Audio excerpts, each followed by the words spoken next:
جناب حضرت آمنہ ظاہر علی اسٹوڈیوز کے اوپر وہی بات جو ہے سیگمنٹ جاری ہے، سیرت نبی صلی اللہ علیہ وسلم کا جاری تھا اور مشاعت 5 رمضان تک تھا، تو ہم نے نبی کریم صلی اللہ علیہ وسلم کی زندگی سے متعلق آپ کی خدمت میں جو ہے وہ یہ گوش گزار کریں سیرت نبی صلی اللہ علیہ وسلم۔ بیٹا اگر تھوڑی سی آواز میری بڑھ سکے، اب آپ کو بقیہ حصے وہاں پر بھی مل جائیں گے۔ آج ہم وہاں سے آغاز کرنے لگے ہیں حضرت آمنہ علیہ السلام کے انتقال سے۔ حضرت آمنہ علیہ السلام نبی کریم صلی اللہ علیہ وسلم کی والدہ کا جب انتقال ہوا تو انتقال کے 5 دن کے بعد ام ایمن آپ کو لے کر مکہ پہنچی۔ وہاں سے آغاز کریں، باقی گزشتہ کس بار ہم نے اس کو بیان کر رہے ہیں تو یہ آپ کو علی اسٹوڈیوز جو ہمارا چینل ہے وہاں پر بھی مل جائیں گی۔ رمضان کریم کی نشریات یہ وہی یہاں آپ شروع ہو گئی جناب۔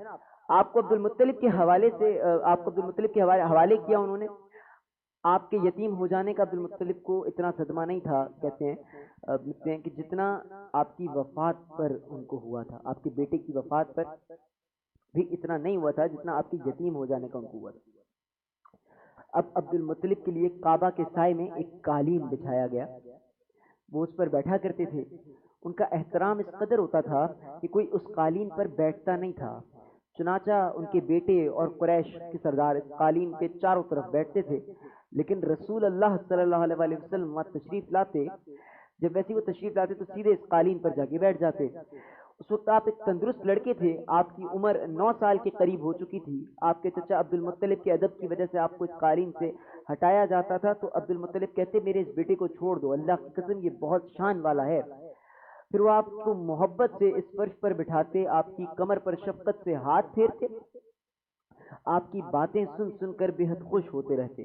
کبھی وہ دوسروں سے کہتے میرے بیٹے کو یہیں بیٹھنے دو، اسے خود بھی احساس ہے کہ اس کی بڑی شان ہے اور میری آرزو ہے یہ اتنا بلند رتبہ پائے جو کسی عرب کو اس سے پہلے نہ کبھی حاصل ہوا ہو اور نہ بعد میں کوئی حاصل ہو سکے کسی کو۔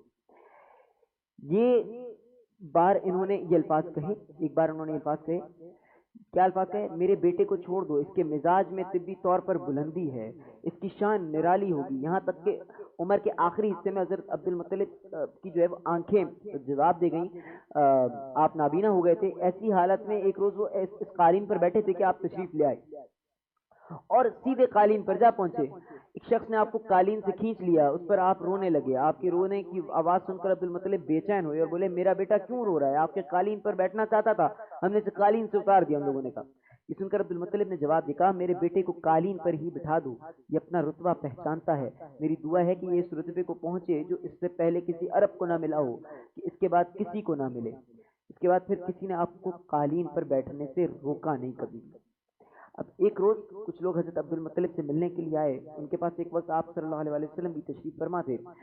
اب ان لوگوں نے آپ کو دیکھا، یہ لوگ قیافہ شناس تھے، آدمی کا چہرہ دیکھ کر اس کے مستقبل کے بارے میں اندازے بیان کیا کرتے تھے۔ انہوں نے عبد المطلب سے کہا اس بچے کی حفاظت کریں، اس لیے کہ مقام ابراہیم پر جو حضرت ابراہیم علیہ السلام کے قدم کا نشان ہے، اس بچے کے پاؤں کا نشان بالکل اس نشان سے ملتا جلتا ہے۔ اس قدر مشابہت ہم نے کسی اور کے پاؤں کے نشان میں نہیں دیکھی ہے، تو ہمارا خیال ہے یہ بچہ نرالی شان کا مالک ہوگا، اس لیے اس کی حفاظت کریں آپ۔ اب مقام ابراہیم خانہ کعبہ میں وہ پتھر ہے جس پر حضرت ابراہیم علیہ السلام کعبے کی تعمیر کے وقت کھڑے ہو کر کام کیا کرتے تھے، تو معاوضے کے طور پر جو ہے اس پتھر پر ابراہیم علیہ السلام کے پیروں کے نشان موجود ہے، ہو گئے تھے، پڑ گئے تھے۔ لوگ اس پتھر کی زیارت آج بھی کرتے ہیں، یہی اور جو ہے نا مقام ابراہیمی جو ہے وہ یہی کہلاتا ہے بھارت۔ اب چونکہ آپ حضرت ابراہیم علیہ السلام کی نسل سے ہیں تو اس لیے ان کے پاؤں کی مشابہت تو آپ میں ہونا قدرتی بات ہے۔ ایک روز حضرت عبد المطلب خانہ کعبہ میں حجر اسود کے پاس بیٹھے ہوئے تھے، ایسے میں ان کے پاس جو ہے وہ نجران کے عیسائی آ گئے، ان میں سے ایک پادری بھی تھا۔ اس نے پادری نے عبد المطلب سے کہا کہ ہماری کتابوں میں ایک ایسے نبی کی علامات ہیں جو اسماعیل کی اولاد میں ہونا باقی ہے، اور یہ شہر اس کی جائے پیدائش ہوگی اور جائے پیدائش ہوگا اور اس کی یہ نشانیاں ہوں گی۔ ابھی یہ بات ہو رہی تھی کہ کوئی شخص آپ کو لے کر وہاں جو ہے وہ آپ پہنچا، پادری کی نظر جو ہی آپ پر پڑی وہ چونک اٹھا، آپ کی آنکھوں کمر اور پیروں کو دیکھ کر وہ چلا اٹھا وہ نبی یہی ہیں، یہ تمہارے کیا لگتے ہیں؟ عبد المطلب بولے یہ میرے بیٹے ہیں۔ پھر پادری بولا کیا وہ تب یہ وہ نہیں، اس لیے کہ ہماری کتابوں میں لکھا ہے کہ اس کے والد کا انتقال اس کی پیدائش سے پہلے ہو جائے گا۔ جن پر عبد المطلب بولنے لگے یہ دراصل میرا پوتا ہے، اس کے باپ کا انتقال اس کے اسی وقت ہو گیا تھا جب یہ پیدا بھی نہیں ہوئے تھے۔ اس پر پادری بولا ہاں یہ بات ہوئی نا، آپ اس کی پوری طرح حفاظت کریں۔ عبد المطلب کی آپ سے محبت کا عالم یہ تھا کھانا کھانے بیٹھتے تو کہتے میرے بیٹے کو لے آؤ، اور آپ تشریف لاتے تو عبد المطلب آپ کو اپنے پاس بٹھاتے، آپ کو اپنے ساتھ کھانا کھلاتے۔ بہت زیادہ عمر والے ایک صحابی حیدہ بن جو ہے وہ معاویہ رضی اللہ تعالیٰ عنہ کہتے ہیں، میں ایک مرتبہ اسلام سے پہلے جاہلیت کے زمانے میں حج کے لیے مکہ معظمہ گیا، وہاں بیت اللہ کا طواف کر رہا تھا، میں نے ایک شخص کو دیکھا جو بہت بوڑھا اور بہت لمبے قد کا تھا۔ اب وہ بیت اللہ کا طواف کر رہا تھا اور کہہ رہا تھا کہ اے پروردگار میری سواری کو محمد کی طرف پھیر دے اور اسے میرا دست و بازو بنا دے۔ میں نے اس بوڑھے کو جب یہ شعر پڑھتے سنا تو لوگوں سے پوچھا یہ کون ہے؟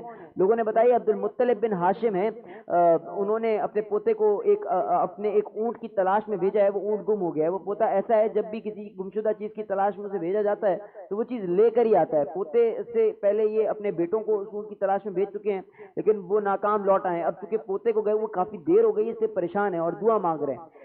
تھوڑی دیر گزری تھی کہ نبی کریم صلی اللہ علیہ وسلم تشریف لا رہے ہیں۔ عبد المطلب نے آپ کو دیکھا، دیکھ کر کہا میرے بیٹے میں تمہارے لیے اس قدر فکر مند ہو گیا تھا کہ شاید اس کا اثر کبھی میرے دل سے نہ جائے، اور آپ صلی اللہ علیہ وسلم اونٹ کے ساتھ تشریف لا رہے تھے۔ عبد المطلب کی بیوی کا نام رقیہ بنت ابو سیفی تھا۔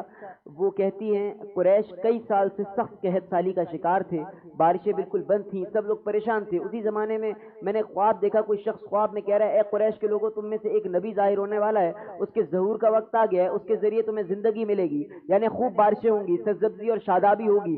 تم اپنے لوگوں میں سے ایک ایسا شخص تلاش کرو جو لمبے قد کا ہو، گورے رنگ کا ہو، اس کی پلکی گھنی ہو، بھوے اور ابرو ملے ہوئے ہوں، وہ شخص اپنی تمام اولاد کے ساتھ نکلے اور تم میں سے ہر خاندان کا ایک آدمی نکلے، سب پاک صاف ہوں اور خوشبو لگائیں، وہ حجرہ اسود کو بوسہ دیں، پھر سب جو ہے وہ جبل ابو قیس پر چڑھ جائیں، پھر وہ شخص جس کا حلیہ بتایا گیا ہے آگے بڑھے اور بارش کی دعا مانگے اور تم سب آمین کہو تو بارش ہو جائے گی۔ صبح ہوئی تو رقیہ نے اپنا یہ خواب قریش سے بیان کیا۔